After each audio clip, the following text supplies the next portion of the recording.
जो व्यक्ति 20 वर्षों से मुख्यमंत्री की कुर्सी पर बैठा है, जिसने अपनी मुख्यमंत्री की कुर्सी को बचाने के लिए न जाने कितनी बार पलटी मार ली, कितनी बार गठबंधन बदल लिए, वो व्यक्ति मुख्यमंत्री की कुर्सी छोड़ने के लिए राजी कैसे हुआ? तो क्या यह माना जाए कि बिहार में अब नीतीश की राजनीति का युग अब खत्म हो चुका है? अब कभी सीएम के तौर पर अब वापसी नहीं होगी। जो 20 वर्ष काटने थे मुख्यमंत्री की कुर्सी पर वो काट लिए। क्यों अचानक से निशांत को जेडीयू स्वीकार करे और जेडीयू क्यों नहीं टूटेगी? देखिए, मनाया नहीं गया होगा, उनको मजबूर किया गया होगा, उनको ये मजबूरी का सौदा करना पड़ा। उनका युग तो खत्म हो ही गया। हालांकि वो कह रहे हैं कि नीतीश जी की पार्टी है कि ये भी मजबूरी रही होगी कि अगर हम बीजेपी से समझौता करके और उसकी बात मान के राज्यसभा में नहीं जाएंगे तो हमारे बेटे का भी भविष्य अंधकार में पड़ जाएगा। नमस्कार, मैं हूं आपके साथ विशाल कालरा। बिहार के मुख्यमंत्री नीतीश कुमार राज्यसभा जा रहे हैं और उसी के बाद अब यह सवाल उठ रहा है कि बिहार का अगला मुख्यमंत्री कौन होगा, किस आधार पर तय किया जाएगा अगला मुख्यमंत्री। नीतीश को मुख्यमंत्री की कुर्सी छोड़ने के लिए मनाया कैसे गया? क्या नीतीश की राजनीति अब खत्म हो गई है, यानी कि बिहार में नीतीश युग का अब अंत हो चुका है? और बिन नीतीश के जेडीयू का भविष्य क्या होगा? क्या जेडीयू आगे चलकर टूट जाएगी? यह बहुत बड़ा प्रश्न है। और नीतीश के बेटे का जो फ्यूचर है उसे लेकर किस तरीके के कयास लगाए जा रहे हैं, यह एक बहुत बड़ा सवाल है। क्या नीतीश के बेटे को जेडीयू स्वीकार करेगी? क्या वो स्वीकार्य होंगे? बीजेपी का जब रोल बड़ा होगा तो आरजेडी के लिए किस तरीके का खतरा और चुनौती होगी? इस मौके को बीजेपी कैसे भुनाने वाली है? नीतीश के बेटे का राजनीति में आना क्या परिवारवाद का एक बड़ा मुद्दा बनेगा? इसी पर चर्चा के लिए वरिष्ठ पत्रकार अली अनवर अंसारी हमारे साथ जुड़ गए हैं। बहुत बहुत स्वागत है सर आपका।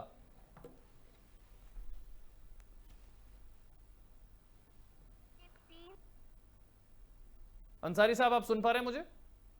आप बिल्कुल सुन रहे हैं, आप बोलें। जी, मेरा पहला प्रश्न यह है कि बिहार का अगला मुख्यमंत्री कौन? नीतीश जी के राज्यसभा जाने के बाद कौन संभालेगा बिहार की कमान? देखिए, आज ही अखबारों में छपा है, यहाँ कल कहीं समृद्धि यात्रा एक कर रहे हैं नीतीश जी, और उसमें सम्राट चौधरी जी भी पहुंचे थे और उन्होंने, नीतीश जी ने लोगों से भी मुखातिब हुए और इनसे भी कहा, सम्राट चौधरी जी से, कि जनता को आप प्रणाम कीजिए। तो नीतीश जी बगल में खड़े हैं और सम्राट चौधरी जनता को दोनों हाथ जोड़ करके, बीजेपी के नेता हैं, वो प्रणाम कर रहे हैं। इसका मतलब ये हुआ कि नीतीश जी चाहते हैं कि बीजेपी सम्राट चौधरी को मुख्यमंत्री बिहार का बनाए, और इसकी शायद ये वजह रही होगी कि जो पिछले जो समता पार्टी शुरू में बनी थी, वो लव कुश को लेकर के, मतलब कुर्मी, कोयरी, इस तरह की जातियों को लेकर के बनी थी। यही उनके बैकबोन थी जातियां। तो वो चाहते हैं कि ये कॉम्बिनेशन बना रहे, और इसी समाज से, और कुशवाहा समाज की बहुत पहले से ये ख्वाहिश भी रही है कि भाई, कुर्मी समाज तो जनसंख्या के हिसाब से हमसे कम है, लेकिन हम लोगों का भी मुख्यमंत्री बनना चाहिए। यादव का तो पहले बन गया, लालू यादव जी 15 साल राज किए, लालू जी और राबड़ी जी मिल करके। तो एक राजनीति इन जातियों के अंदर ये चलती थी कि अब कुशवाहा का नंबर है। तो लगता है हमको कि अब कुर्मी के बाद ये कुशवाहा का नंबर आ रहा है। जी, सम्राट चौधरी को किस आधार पर तय किया गया होगा? सबसे बड़ा प्रश्न यह है कि सम्राट चौधरी क्या नीतीश कुमार की जगह एक ऐसी कुर्सी है, 20 वर्षों से नीतीश कुमार उस कुर्सी पर बैठे हुए हैं और जिम्मेदारी बहुत बड़ी है। अक्सर हमने देखा है कि भारतीय जनता पार्टी जहां भी पूर्ण बहुमत से जीती जिन राज्यों में, वहां पर उन नेताओं को मुख्यमंत्री की कुर्सी पर बैठाया जिनके बारे में कोई अंदाजा, कोई कयास नहीं लगा सकता था, जो पहले कभी सुर्खियों में नहीं रहे, कभी चर्चाओं में खास नहीं रहे। चाहे छत्तीसगढ़ में विष्णुदेव साय हो, चाहे मध्य प्रदेश में मोहन जी हो, चाहे राजस्थान में भजन लाल हो, चाहे हरियाणा में नायब सिंह सैनी हो, आपने देखा दिल्ली में रेखा गुप्ता हो, तो सम्राट चौधरी क्या उसी तरीके के एक नेता होंगे जो केंद्र के इशारे पर चलेंगे, या वो उनका अपना एक ऐसा कद है और उनकी ऐसी पूछ बिहार में है कि उनके फैसले माने जाएंगे? अक्सर विपक्षी आरोप लगाते हैं कि अक्सर एक कठपुतली सीएम बिठा दिया जाता है जो केंद्र के इशारे पर चलता है। क्या सम्राट चौधरी वैसे नेता होंगे या अपनी सूझबूझ से चलाएंगे? देखिए, नीतीश कुमार जी वाला तो दमखम नहीं होगा, क्योंकि बीजेपी का जो भी बने, सम्राट चौधरी बने या और कोई बने, तो वो अमित शाह जी और प्रधानमंत्री जी का कठपुतली ही होगा। वैसे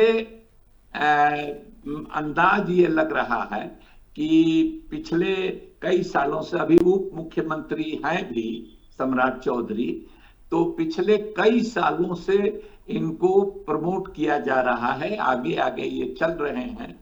और ये कहा जा रहा है कि ये अमित शाह जी के ये पसंद के हैं। तो जब अमित शाह जी के पसंद के हैं तो जाहिर है कि प्रधानमंत्री जी के पास इनकी पैरवी तगड़ी है। और दूसरी बात ये है कि जो भी हो, नीतीश कुमार जी का जो टैलेंट है, जो उनका अनुभव है, उनकी जो शख्सियत और पर्सनालिटी है और पॉलिटिक्स की उनकी जो समझ है, तो उसकी तुलना तो बीजेपी के पास कोई नहीं है। इवन जेडीयू के पास भी कोई नहीं है। तो इसीलिए हम समझते हैं कि एक बात तो तय हो चुकी है, नीतीश कुमार जी राज्यसभा जा रहे हैं। तो अभी भी हालांकि कुछ लोग उसमें मीन मेख निकाल रहे हैं, लेकिन हमको नहीं लगता है कि ये निर्णय पलटने वाला है। लेकिन ये बात आप सही कह रहे हैं कि बीजेपी की जो फितरत है, उसके काम करने की जो शैली है, उसमें बिल्कुल अनजान लोगों को, जिसको डार्क हॉर्स कहा जाता है, कई राज्यों में उन्होंने ला करके अचानक मध्य प्रदेश से लेकर के और दूसरे कई राज्यों में उन्होंने खड़ा किया है। तो ऐसा खड़ा कर सकते हैं। और इसमें कई जातियों के बारे में कहा जा रहा है कि वो अति पिछड़ा समाज से भी हो सकता है। ये भी है। नित्यानंद राय जी भी, अभी ऐसी बात नहीं है कि वो रेस से बाहर है और उनकी ख्वाहिश नहीं है। अमित शाह जी अपने विभाग के, गृह विभाग के राज्य मंत्री के रूप में इतने लंबे समय से उनको ग्रूम कर रहे हैं यादव लीडर के रूप में। तो वो भी तो चाहेंगे, हर कोई चाहेगा, जाहिर है। बीजेपी का जब बनना है तो बीजेपी में बहुत सारे लोग भी, अगड़ी जातियों से भी लोग हैं, भूमिहार जाति से भी लोग हैं, और जातियों से भी ये बनिया समाज है, जायसवाल वगैरह साहब हैं, इन लोगों का भी नाम चल रहा है। लेकिन हमको लगता है जो हाव भाव से, जो बॉडी लैंग्वेज है, उससे लगता है कि सम्राट चौधरी को ही ये लोग आगे बढ़ाएंगे। अब सबसे बड़ा प्रश्न ये है कि जो व्यक्ति 20 वर्षों से मुख्यमंत्री की कुर्सी पर बैठा है, जिसने अपनी मुख्यमंत्री की कुर्सी को बचाने के लिए न जाने कितनी बार पलटी मार ली, कितनी बार गठबंधन बदल लिए, वो व्यक्ति मुख्यमंत्री की कुर्सी छोड़ने के लिए राजी कैसे हुआ? क्या ऐसा ऑफर उसे दिया गया कि वो शख्स मान गया कि मैं मुख्यमंत्री की कुर्सी पूर्ण बहुमत से चुनाव जीतने के बाद भी छोड़कर जाता हूं और राज्यसभा में जाकर बैठूंगा? ऐसा क्या ऑफर दिया गया होगा? ऐसे कैसे मनाया गया होगा नीतीश जी को? देखिए, मनाया नहीं गया होगा, उनको मजबूर किया गया होगा। देखिए, और मजबूरी की कई वजहें हैं। मजबूरी की एक तो वजह यह है कि वो उनका जो स्वास्थ्य है, और पिछले दिन जो काफी सुर्खियों में रहा है, उनके कई बोलचाल की भाषा, असेंबली से लेकर के और बाहर, और उनकी दूसरी जो ऐसे क्रियाकलाप हैं जिनसे अंदाज लगाया गया, कोई हेल्थ बुलेटिन तो उनका जारी हुआ नहीं आज तक, लेकिन ऐसा अंदाज लगाया गया कि अब पहले वाले नीतीश कुमार नहीं है। अगर उनका स्वास्थ्य साथ देता, उनकी उम्र साथ देती, उनकी याददाश्त ठीक ठाक रहती और मौके की नजाकत का उनको ठीक से अंदाज होता, तो हरगिज नहीं वो करते। बहुत संजीदा किस्म के नेता थे, बहुत नाप तौल करके बोलते थे, लेकिन वो कुछ इस तरह की परेशानी में है, दिमागी उलझन में, जिसके चलते उनको ये मजबूरी का सौदा करना पड़ा। तो कोई नहीं चाहेगा, जो मुख्यमंत्री है, इवन आपको हम बताएं कि केंद्र का भी कोई नेता, अगर अमित शाह जी को भी कहा जाए कि आप रक्षा मंत्री छोड़ करके और गुजरात का सीएम बन जाइए, तो एकदम दौड़ते हुए और साहस से इसको स्वीकार कर लेंगे। राजनाथ सिंह जो को कहा जाए कि आप उत्तर प्रदेश का योगी जी की जगह पर मुख्यमंत्री बन जाइए, तो वो प्रफुल्लित हो जाएंगे और दौड़े दौड़े माने चले आएंगे लखनऊ से पटना, दिल्ली से लखनऊ। तो ये बात है कि इनको किस्सा मुख्तसर ये है कि इनको मजबूर किया गया है। हालांकि नैतिक रूप से ये बीजेपी का ये बात करना ऐसा सही नहीं है और इसका उनको खमियाजा आगे भुगतने की संभावना रहेगी। और वो ये है कि नीतीश जी के फेस पर, उनके नाम पर ये चुनाव लड़ा गया, तो जिसके नाम पर चुनाव लड़ा गया उनको हटा करके अगर दूसरे को प्रधानमंत्री बनाइएगा, तो ये नहीं। पर अली अनवर अंसारी साहब भले ही दूसरे को बनाए, लेकिन समय बहुत है ना वो दूसरे के पास अपने आप को साबित करने के लिए। अभी तो 3 ही महीने हुए थे चुनाव जीते हुए, अभी तो पूरे 4.5 साल, पौने 5 साल का वक्त होगा नए आदमी के पास। वो चाहेगा अपनी योजनाओं के जरिए, अपनी कार्यशैली के जरिए बिहार के लोगों का दिल जीत सकता है अगले चुनाव से पहले। नहीं, सही कह रहे हैं। अभी से ये कहना किसी के बारे में भी, माने इनकी तो छोड़ दीजिए, उप मुख्यमंत्री रहे हैं, अभी नीतीश जी के लड़के जिनका नाम निशांत जी है, वो अभी कभी ना एमएलए हुए और न किसी सदन के सदस्य हैं और न राजनीति में उनकी कोई दिलचस्पी थी, लेकिन ये समझा जा रहा है, कहा जा रहा है और इसकी ज्यादातर संभावना है कि उनको उप मुख्यमंत्री का पद दिया जाएगा। तो उनके बारे में भी ये नहीं कहा जा सकता है कि वो इंजीनियर हैं, पढ़े लिखे हैं, भले राजनीति में नहीं थे, लेकिन जो है ना कि शहर सिखावे कोतवाली। अरे भाई, राबड़ी देवी जी तो पढ़ी लिखी नहीं थी, लेकिन या पढ़ी लिखी भी थी तो बहुत कम पढ़ी लिखी थी, तो मुश्किल से उनको अपना दस्तखत करने आता था, लेकिन आपने देखा उन्होंने भी चलाया।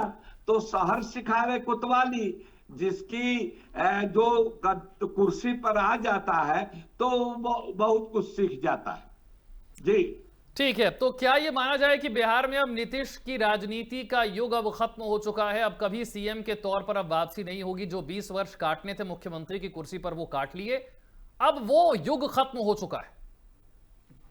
नहीं, ये आप सही कह रहे हैं और वो भी उनका युग तो खत्म हो ही गया। हालांकि वो कह रहे हैं कि हम हैं ना, हम हैं ना, तो माने यही ना है, तो वो कहीं जाएंगे नहीं, रहेंगे यही बेटे के साथ। इकलौते संतान है वो उनके, पत्नी उनकी का स्वर्गवास पहले हो चुका है, तो वो लड़के के साथ ही रहेंगे और उसको गाइड करते रहेंगे। और हर को किसी बात की ये तमन्ना होती है कि उनकी जिंदगी में उनका बेटा कामयाबी की ओर बढ़ता रहे और कामयाबी की शिखर पर पहुंचे। तो एक उस पार्टी को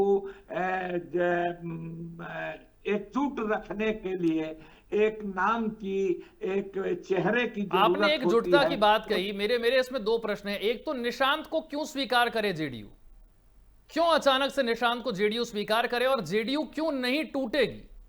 हमने देखा है बड़ी बड़ी नहीं, पार्टियों देखिए, को टूटते हुए, शिवसेना को टूटते हुए, एनसीपी को टूटते हुए हमने देखा है। क्यों नहीं टूटेगी? और ज्यादातर विपक्षी दल ये आरोप लगाते रहे हैं कि भारतीय जनता पार्टी जिनके साथ मिलकर चुनाव लड़ती है, वक्त आने पर उन्हें तोड़ भी सकती है। बड़े बड़े नेता बीजेपी के पाले में चले जाते हैं या जेडीयू के पक्ष में रहते हुए भी बीजेपी के लिए इनडायरेक्टली काम करते हैं। क्या निशांत में वो बात है कि वो जेडीयू को एकजुट रख पाएंगे? देखिए, बीजेपी के पास ईडी है, इनकम टैक्स है और अथाह धनराशि है, तो वो उनके साथ न्यायालय है, उनके साथ इलेक्शन कमीशन है, तो वो जब चाहे जिस पार्टी को तोड़ सकते हैं। उन्होंने तोड़ के दिखाया है देश के अंदर, तो यहां भी तोड़ सकते हैं। और कहा ही जा रहा है कि इनकी नीतीश जी की पार्टी एक ये भी मजबूरी रही होगी कि अगर हम बीजेपी से समझौता करके और उसकी बात मान के राज्यसभा में नहीं जाएंगे तो हमारे बेटे का भी भविष्य अंधकार में पड़ जाएगा। और ये समझ रहे थे कि हमारी पार्टी के, ऐसी ही बात नहीं है, बहुत वो दूरदर्शी आदमी है, तो वो और सत्ता में बने रहना वो जानते हैं, तो वो समझ रहे हैं कि हमारा टाइम खत्म हो गया। और वो ये भी समझ रहे हैं कि ललन सिंह, संजय झा और चाहे वो हरिवंश जी हो, चाहे जिस तरह से आरसीपी सिंह चले गए, उसी तरह से ये सब लोग उनके साथ नहीं है। अशोक चौधरी से लेकर के और दूसरे लोग जो इनके इर्द गिर्द रहते हैं उनके साथ नहीं है। लेकिन सवाल यह है कि नीतीश जी के हटने के बाद कोई ऐसा उनकी पार्टी में नहीं है जो निशांत को छोड़ करके, जिसके आधार पर वो पार्टी एक जिस हद तक आगे चले, लेकिन वो उनको छोड़ करके अभी कोई दूसरा चेहरा उनके पास नहीं है। आपने क्योंकि और बेटे, उनके कार्यकर्ताओं ने, क्योंकि आपने कार्यकर्ताओं की तरफ से जो आवाज आ रही है उससे भी ये साबित होता है। अब क्योंकि आपने बेटे का जिक्र कर दिया है तो मेरा प्रश्न ये है कि नरेंद्र मोदी और नीतीश कुमार दोनों हमेशा अपने भाषणों में एक बात जरूर कहते थे और विपक्ष पर निशाना साधते थे, परिवारवाद का मुद्दा लेकर के, कि ना नरेंद्र मोदी के परिवार से कोई राजनीति में आया, ना नीतीश कुमार के परिवार से कोई राजनीति में आया, और सामने आरजेडी थी जिन पर आरोप लगाते थे कि लालू जी का तो पूरा परिवार राजनीति में, कभी पत्नी को सीएम बना देते हैं, कभी बेटे को सीएम की रेस में आगे रख देते हैं, कभी डिप्टी सीएम उनको बनवा देते हैं, ये परिवारवादी लोग हैं। यही तो बात कही जाती थी। आज जब नीतीश कुमार के बेटे खुद उतरेंगे राजनीति में और नीतीश जी चले जाएंगे राज्यसभा, क्या वो परिवारवाद का मुद्दा आज उल्टा इन पर नहीं आएगा? क्या विपक्षियों को मौका नहीं मिलेगा? अरे भाई, जब मोदी जी कहते थे 14 में कि 15-15 लाख रुपया यूं ही चला आएगा, बाद में अमित शाह जी ने कहा कि ये जुमला है और जनता भूल भी जाती है, बहुत जल्दी भूलती है जनता, तो ये बात छोटी सी, ये मानवता है। वो उनको मोह लगेगा, खास करके उनके समाज को, कि भाई नीतीश जी अब उतने सक्षम नहीं है तो उनका बेटा आगे बढ़े, ये लोग चाहेंगे और इतनी सी गलती लोग माफ कर देंगे। जब नीतीश जी को जीते महागठबंधन के साथ पलटी मार गए। मैं तो नीतीश जी के साथ 12 साल था, 11.5 साल था, जब ये पलटी मारे तभी हमने उनका साथ छोड़ दिया। आप सब जानते हैं कि मैं 2 टर्म राज्यसभा में रहा, तो पत्रकार 12 साल एमपी रहा और उससे ज्यादा 25 साल पत्रकार रहा। तो इन लोगों को, नीतीश जी को, लालू जी को, रामविलास जी को, सुशील मोदी तो चले गए बीजेपी में, अभी तो वैसा कोई नेता नहीं है, तो हम उम्र थे, तो बेतकल्लुफी के साथ बातचीत होती थी और इन लोगों के नस से हम वाकिफ हैं। अब तक की राजनीति में अगर चुनौती की बात करें तो चेहरों के रूप में नीतीश कुमार और सामने तेजस्वी ही थे। अब वो नीतीश कुमार का चेहरा वहां से हट गया है। ये एक बड़ा चेहरा, एक बड़े कद का नेता बिहार की जो लोकल राजनीति है वहां से हटकर राज्यसभा में चला जाता है, इसका असर क्या होगा? क्या तेजस्वी के लिए आगे की राह आसान होगी, क्योंकि उनको एक बड़े नेता के तौर पर बिहार में देखा जाएगा, और सम्राट चौधरी या कोई भी व्यक्ति आकर बैठ जाए, अभी वो उतना बड़ा नेता नहीं बन सकता जहां चेहरों की बात आएगी। देखिए, बीजेपी जो आप कह रहे हैं वो बीजेपी की भी यही ख्वाहिश है कि भाई बीच से ये कांटा निकल जाए, नीतीश और समाजवादी अपने को कहने वाला आदमी निकल जाए बीच से, और हमारी टक्कर सीधे आरजेडी से और बीजेपी से हो। वो भी ये चाहते हैं, वो भी ये चाहते हैं और हमेशा चाहेंगे, सब कोई चाहता है। तो लेकिन जो जमीनी सच्चाई है और जो जाति है कि ये मिटती नहीं है, ये ऐसी चीज है कि जाति नहीं है, सब ले दे करके अंत में बात जाति पर भी आ ही जाती है। तो जो जो जो जातीय समीकरण है उसके हिसाब से कोई पार्टी कमजोर हो, कभी मजबूत हो, लेकिन वो चीज जिंदा रहती है और वो जिंदा रहेगी, वो पार्टी भी जिंदा रहेगी। जब तक जाति आधारित समाज है और सोच है, तब तक उस आधार पर पार्टियां भी बटी रहेंगी। अब जब इतना बड़ा मौका बीजेपी के पास आ ही गया है, नीतीश जी बिहार से राज्यसभा जाने के लिए तैयार हो ही गए हैं, वो लोकल राजनीति से हटकर आगे जा रहे हैं, तो इस मौके को भुनाने के लिए बीजेपी के पास ये कितना बड़ा मौका है कि हम इस मौके को अच्छे से भुनाएं और कुछ ऐसा करके दिखाएं कि जेडीयू का रोल इतना छोटा हो जाए कि बीजेपी अपने दम पर पूर्ण बहुमत लाने की स्थिति में आ जाए। ये अगले 4.5 साल ये भी तो तय करेंगे ना कि बीजेपी कितनी बड़ी ताकत बन पाएगी बिहार में।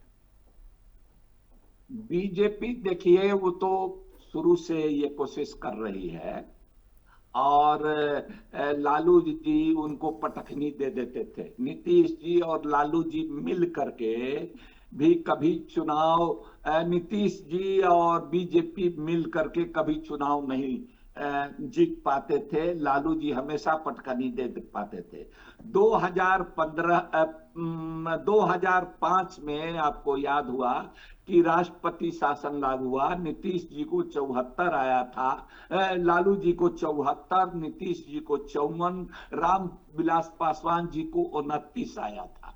उस समय मिड टर्म पोल हुआ, तब जा करके राष्ट्रपति शासन 6 महीना के बाद लगा और हमने, पसमानदा समाज ने हमने मदद किया इस आधार पर कि रोटी को पलटते रहना चाहिए। लोहिया जी ने कहा ना, नहीं तो रोटी जल जाती है। तो नीतीश जी को हम लोगों ने बीजेपी के साथ रहते हुए, और नीतीश जी ने वादा किया था हम लोगों से कि हम बीजेपी को ताकत दीजिए, मुसलमान लोग वोट नहीं देते हैं, अगर हमको ताकत दीजिएगा तो कौन चाहता है कि हम बैसाखी पर चले, बैसाखी हटा कर हम अपने पैर पर आ जाएंगे। तो हम लोगों ने उन पर विश्वास किया और उनको वोट दिया। तो पहली बार नीतीश कुमार जी फुल फ्लेजेड मुख्यमंत्री बने। तो और जब हम 17 में हट गए और 20 में चुनाव हुआ तो नीतीश जी 43 पर चले आए। तो इसीलिए अब नीतीश जी की पार्टी को तो मुसलमानों का वोट तो उसके बाद से मिलना बंद हो गया। और रही बात, असल बात टिकी है अति पिछड़ों पर, कुर्मी का और कुशवाहा का, कोयरी जिसको कहते हैं, वो वोट मान लीजिए कि मिल जाए नीतीश जी की पार्टी और जेडीयू और बीजेपी के कॉम्बिनेशन से, लेकिन अति पिछड़े के अब वोट के लिए लड़ाई होगी। नीतीश कुमार जी का जिस तरह से पैठ था अति पिछड़ों में, महिलाओं में, वो पैठ अब देखना है कि जो नए मुख्यमंत्री आएंगे वो बना पाते हैं कि नहीं, वो सूझबूझ उन लोगों में है कि नहीं।